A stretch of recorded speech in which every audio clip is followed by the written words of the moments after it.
বর্তমানে মাদ্রাসা সার্ভিস কমিশনের তরফ থেকে আরও একটি নতুন যে সকল বিজ্ঞপ্তিটা জারি হয়ে গেছে তার সাথে সাথে তোমাদের পরীক্ষার যে সিলেবাস সেটা সম্পর্কে আজকের এই ভিডিওতে আমরা আলোচনা করব।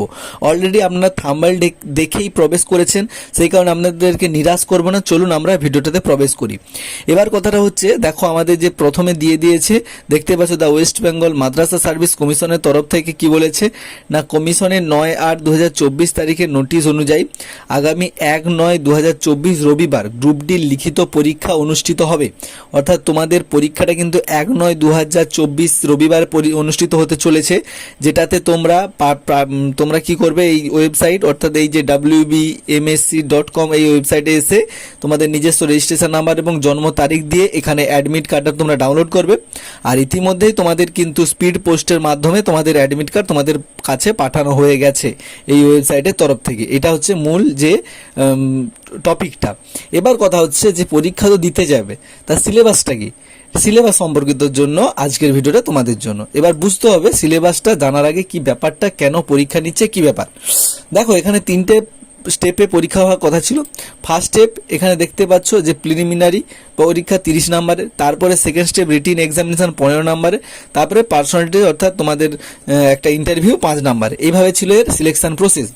সেই অনুযায়ী এদের কিন্তু প্রথম যে প্রিলিমিনারি পরীক্ষা এটা কিন্তু নিয়ে নেওয়া হয়েছে, এই 30 নম্বরে প্রিলিমিনারি পরীক্ষাটা নেওয়া হয়ে গেছে। কিন্তু এই 30 নম্বর নেওয়ার পরে পরবর্তীতে এই যে 15 মার্কের পরীক্ষা এটা কিন্তু নেওয়া হয়নি।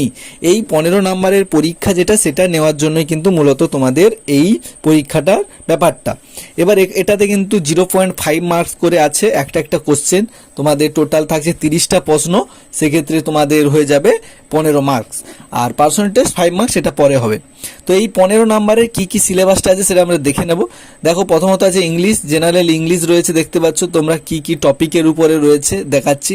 তারপরে তো রয়েছে তোমাদের ম্যাথামেটিক্স, অ্যারিথমেটিক্সের মধ্যে কি কি রয়েছে, নাম্বার সিস্টেম, এগুলো তো পুরো ইম্পর্টেন্ট টপিকগুলো তোমাদের সামনে তোমরা দেখতে পাচ্ছ। তো এই ছিল আজকের ভিডিও। যদি ভালো লাগে অবশ্যই বন্ধুদের সঙ্গে শেয়ার করো। আর তোমাদের পরীক্ষা কত নাম্বার হবে, কি হবে এই সম্পর্কিত কিন্তু এখনো পর্যন্ত মাদ্রাসা সার্ভিস কমিশনে পুরোপুরিভাবে তোমাদের পুরো টপিকটা এখনো জানানো হয়নি। সেই কারণে তোমরা আমাদের চ্যানেলের সঙ্গে যুক্ত থাকো, বা তোমাদের বাড়িতে যে ওই অ্যাডমিট কার্ডটা দিয়েছে ওটাতে কিন্তু আমার মনে হয় যে উজ্জ্ব করে থাকবে যে কত নম্বরে কি পরীক্ষাটা হবে, বা না হলে তোমরা এভাবে এই যে আমি বললাম এইভাবেই তোমাদের পরীক্ষাটা হতে চলেছে। তো সেই জন্য বলছি ভালো থাকো, সুস্থ থাকো, আর আমাদের চ্যানেলটাকে ফলো করে পাশে থাকো। আশা করি তোমরা আমাদের এই কথাটা বুঝতে পেরে ভিডিওটা বুঝতে পেরেছো।